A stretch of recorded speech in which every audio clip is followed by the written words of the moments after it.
Vamos a dar un poco de lectura a la palabra de hoy. Y después de ahí iremos desglosando solamente los 11 versículos que componen este mensaje. En el nombre del Padre, del Hijo y del Espíritu Santo, dice la palabra, Hebreos 12, capítulo 12, versículo del 1 en adelante. Dice la palabra del Señor: por tanto, nosotros también, teniendo alrededor nuestro tan grande nube de testigos. Fíjese bien lo que dice el escritor. Despojémonos de todo peso y del pecado que nos asedia, y corramos con paciencia la carrera que tenemos por delante. Y fíjense bien lo que dice el versículo 2.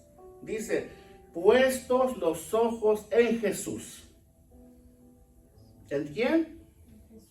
¿En el pastor? No, en Jesús. En Jesús. Amén.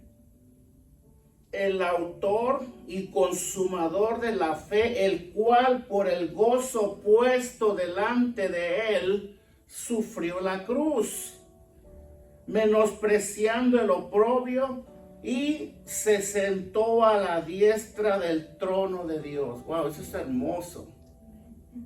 O sea, lo que el escritor está diciendo aquí, que al Señor no le importó que aún siendo Dios mismo, soportó la humillación, la persecución, el oprobio, que significa la vergüenza, especialmente en aquel día cuando Él fue crucificado en esa cruz.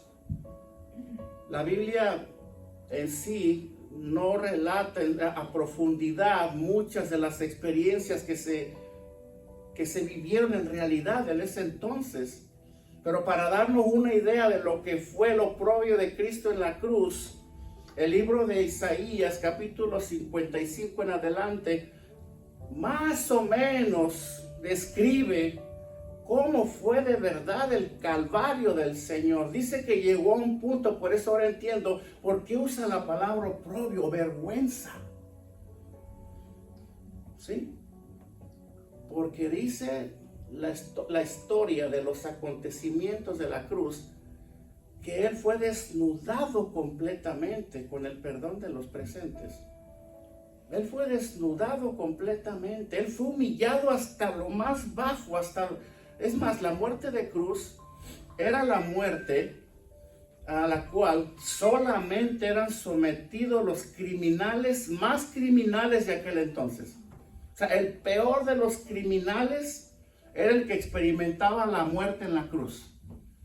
Imagínense hasta qué punto rebajaron al Señor aquellos que lo crucificaron. Él siendo un hombre santo, un Dios santo, porque Él fue Dios estando en un cuerpo de hombre, santo, puro, sin mancha, sin reproche, dice la palabra, y aún así fue expuesto hacia en lo más bajo que se puede haber expuesto a un criminal. Él fue tratado como un criminal. ¿Y por qué? Por nosotros, por nuestros pecados. Amén. Y el resultado para nosotros como cristianos, el llegar a entender de verdad esto, lo que Él hizo en la cruz, nos hace de verdad conocer lo que es el verdadero cristianismo. Lo que es, lo que significa, lo que representa la muerte en la cruz. Dice Isaías, en alguna parte de Isaías, que su barba fue majada. O sea, la barba de Jesús fue arrancada por sus verdugos. Imagínate tú, los que tienen barba, no hay nadie aquí. ¿Qué dicen? Que te arrancaran así la barba de un solo. Se llevaron la piel de su cara, se la arrancaron así. A tal punto le desfiguraron el rostro con los golpes en la cara, los puñetazos, los latigazos, las laceraciones en su cuerpo, a tal punto que, de acuerdo a la historia bíblica de este acontecimiento, su cara al final, cuando Él estaba ya colgado en esa cruz viviendo sus últimos instantes, dicen que en lugar de ser una cara normal, parecía una bola de carne. Hasta ese punto llegó, hermanos. Hasta ese punto llegó lo que nuestro Señor hizo por nosotros. ¿Y por qué lo hizo? ¿Porque quería sentirse un héroe? No. Lo hizo por amor a nosotros. Lo hizo porque esa fue la única forma a través de la cual Él podía salvar y redimir a la humanidad de sus pecados. Y Él lo hizo con gusto, siendo obediente al Padre. Por eso dice la Biblia que se hizo obediente hasta la muerte y muerte de cruz. Y vamos a leer ese párrafo enseguida, no quiero adelantarme. Entonces dice aquí, versículo 3, después de todo este trasfondo que les di, dice, considerad, ¿a quién? A Jesús. Considerad a aquel que sufrió tal contradicción de pecadores contra sí mismo, para que vuestro ánimo, no se canse hasta desmayar. ¿Lo vuelvo a leer? Considerad a aquel que sufrió tal contradicción de pecadores contra sí mismo, para que vuestro ánimo, o sea, tu ánimo y el mío, no se canse hasta desmayar. Amén. El título del mensaje se llama La disciplina de Dios. Hermano, todos nosotros, retomando el tema de hoy, todos nosotros de alguna forma u otra hemos experimentado la disciplina en nuestra vida. Unos quizás a mayor escala que otros, como lo decía al principio. Pero en sí, ¿qué es disciplina? No se asusten, esta palabra asusta, especialmente a los niños.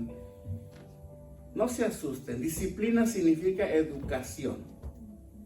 Cuando venimos al Señor, cuando conocemos al Señor,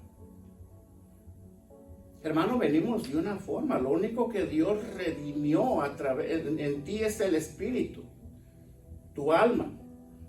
Pero tu alma viene, como venía la mía, llena de daños.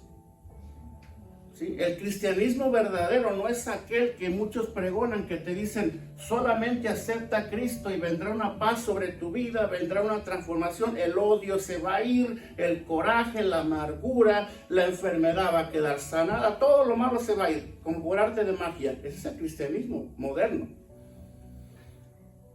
No. Cuando Cristo murió en la cruz, murió por tus pecados, y a eso Él vino, a morir por tus pecados y a darte la vida eterna. Pero de ahí tendría que comenzar un proceso de santificación en tu vida, el cual te permitiría prepararte y adiestrarte para tomar posesión de la herencia adquirida a través de esto. ¿Me doy a entender? Entonces, disciplina es educación. Cuando yo vine a Cristo, yo me convertí en una nueva criatura de acuerdo a la Escritura, porque Él redimió mi ser interno. Él me dio vida a través de su Espíritu Santo, escribió mi nombre en el libro de la vida y de acuerdo a Corintios me convertí en una nueva criatura. Eso pasó contigo también, si es que ya ha pasado. Amén. Pero Dios, algunas cosas que nosotros traemos, considera necesario a través de la Escritura cambiar y transformar, porque así no podemos tomar nuestra herencia. Tenemos que ser transformados. Hermano, tú vienes a la iglesia para ser transformado a través de su palabra. Para que a través del conocimiento de su palabra y a través de lo que enseñamos hace 2 semanas, a través del poder del Espíritu Santo que viene a morar en ti en ese momento, en ese preciso momento que te conviertes al Señor, comience a trabajar en ti una transformación. Que poco a poco, por eso dice aquí el escritor, ¿verdad? Que no vayamos a las prisas, ¿sí? Sino que corramos con paciencia. Hermano, la transformación es una transformación paulatina. ¿Qué es esa palabra? Pues paulatina, es poco a poco. Poco a poco. Y Dios va tratando con nosotros en las diferentes áreas que nuestra alma necesita. Por ejemplo, si en mí había ira, por ejemplo, Dios poco a poco comienza a tratar con mi ira para convertirme en un hombre manso. ¿Me voy a entender? Si mi debilidad era, por ejemplo, los ciertos malos hábitos, Dios trabaja en mí a través de su palabra y su Espíritu Santo para ir eliminando poco a poco y de una manera paulatina esos malos hábitos que a Él no le agradan. Acuérdate, nos ponemos en manos del Dios vivo para transformarnos. Eso es el cristianismo. Y eso es lo único que va a lograr, hermanos, esa transformación en la vida del nuevo creyente es exponiendo las escrituras de una manera fiel e íntegra. Porque solo de esa manera tendremos el respaldo de Dios para hacer la transformación en la gente y en nosotros también. ¿Me voy a entender? Entonces, disciplina significa educación. Dice el libro de Hebreos 12:11. Dice, es verdad que ninguna disciplina al presente parece ser causa de gozo, sino de tristeza. Pero después, fíjense bien, pero después da fruto apacible de justicia a los que en ella han sido ejercitados. ¿Sí? Esa tristeza a veces se convierte en enojo también. Cuando Dios me señala a través de su palabra alguna área que no está bien en mí, tengo dos opciones: o la acepto o me rebelo y digo no. ¿Me voy a entender? Pero ¿quién pierde? Yo. Dios sigue siendo Dios. Amén. Si yo no le entrego mi orgullo a Dios, ¿quién pierde? Yo pierdo. Si yo no le entrego mi impaciencia a Dios una vez que Él me la expone, ¿quién pierde? ¿Yo o Dios? Yo pierdo. Dios lo único que está haciendo es prepararme para una transformación, porque Él quiere que yo pase con Él la eternidad allá en su reino. Por eso Cristo vino a esa cruz. Pero tenemos que asumir, hermanos, así como estamos, no podemos irnos. Es como irnos a una fiesta de gala con nuestras vestiduras de trabajo. Es como querer ir a un gimnasio con nuestras botas del trabajo, con nuestra vestimenta del trabajo. Es como ir a una recepción allá, una lujosa, una fiesta con nuestro uniforme de la fábrica. ¿Me voy a entender? No obra así. Tenemos que estar preparados para poder nosotros estar listos y aptos para ir al lugar donde Dios nos quiere llevar. Y a ese lugar solamente podremos ir si hemos sido no solamente lavados por la sangre de Cristo, sino también transformados por el poder de su Espíritu en nosotros. Entonces, esa es la mecánica de la iglesia.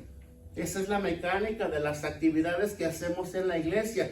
Preparar y adiestrar, enseñar a la gente a conocer las áreas que necesitan cambiar y ser transformados.